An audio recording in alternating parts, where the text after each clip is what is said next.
44 KG থেকে 74 KG 30 KG wait আমি কিভাবে গেইন করলাম আজকের ভিডিওতে তোমাদের সাথে সেটাই শেয়ার করব।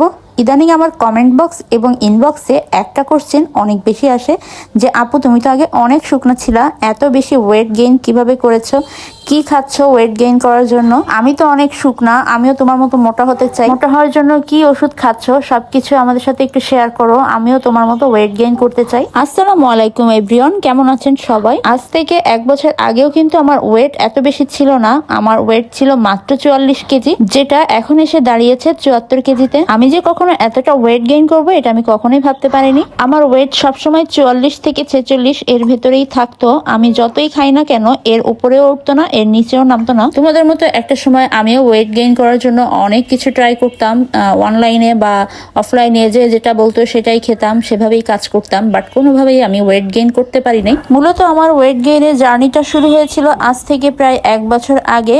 এর আগে আমি খাওয়া দাওয়ায় প্রচুর অনিয়ম করতাম, সকালে খেতাম তো দুপুরে খেতাম না, তো রাত্রে খেতাম তো সকালে খেতাম না, কোনো দিন সারাদিনও না খেয়ে থাকতাম। মোট কথা খাওয়া দাওয়ায় কোনো ঠিক ঠিকানাই ছিল না। মুখে রুচির ওষুধ, সাপ্লিমেন্ট সবকিছুই আমার ট্রাই করা হয়ে গিয়েছে, কোনো কিছুতেই কাজ হতো না।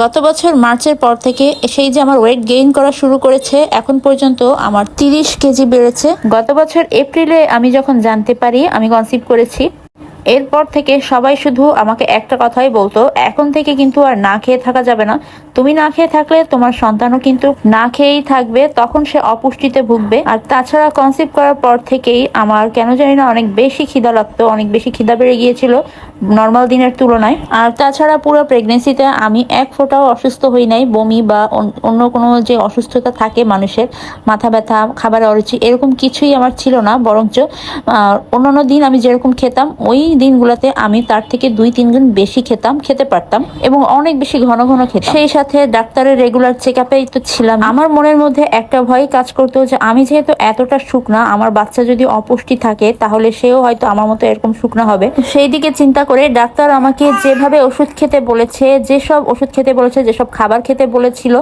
সবকিছুই আমি একদমই টাইম টু টাইম নিয়ম মতো করেছি। আর তাছাড়া বেবি ব্রেস্ট ফিডিং করানোর ফলেও কিন্তু মায়েদের অনেক বেশি খিদা লাগে, এটা যারা মা হয়েছেন তারা কিন্তু ভালো করেই জানেন।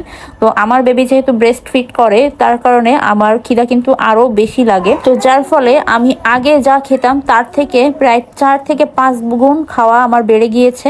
তো যার কারণে আস্তে আস্তে আমার ওয়েটটা আরো বেশি বেড়ে গিয়েছে। আর এই 30 কেজি ওয়েট যে বেড়েছে আমার, এটার জন্য কিন্তু আমি কোনো রকমের মুখে রুচির ওষুধ বা সাপ্লিমেন্ট কোনোটাই খাচ্ছিলাম, মানে কোনোটাই খেয়ে কিন্তু আমার ওয়েট গেইন হয়নি। এগুলো একদমই ভুয়া জিনিস। আমি যেটা আগে করেছি আমি জানি যে এগুলাতে কোনো কিছুই হয় না। অনেক পেজেই দেখেছি ওয়েট গেইনের অনেক সাপ্লিমেন্টের প্রমোশন করে থাকেন, তো সেগুলো আমি ট্রাই করেছি, ওগুলোতে কোনো কাজই হয় না। তো সব শেষে আমি একটা জিনিসই বুঝলাম, নিয়ম মতো খাওয়া দাওয়া করলে এবং একটু বেশি বেশি খাওয়া দাওয়া করলে কিন্তু আপনার ওয়েটটা ভালোভাবেই গেইন করবে। আর সেই সাথে ঘুমটা কিন্তু মাস্ট। আমার বাবু হওয়ার পরেও আমার প্রথম 1-2 মাস একটু ঘুমের ঘাটতি থাকলো, তারপর থেকে কিন্তু এই পর্যন্ত একটুও ঘুমের ঘাটতি হয়নি। তো যার কারণে আমার ওজনের কোনো হেরফের হয়নি, বরং দিন দিন আরো বাড়তেছে। এখন যেহেতু বাবু ব্রেস্ট ফিড করে, এই জন্য এটা কমানোর কোনো চিন্তাই করছি না। তো আপনারা যারা জানতে চেয়েছিলেন যে আমার ওয়েটটা কিভাবে গেইন করেছি আপনাদের সাথে শেয়ার করতে, তাই এই জন্য শেয়ার করা। তো আশা করি আজকের ভিডিওটা আপনাদের কাছে ভালো লেগেছে। আজকের মতো এই পর্যন্তই। আল্লাহ হাফেজ।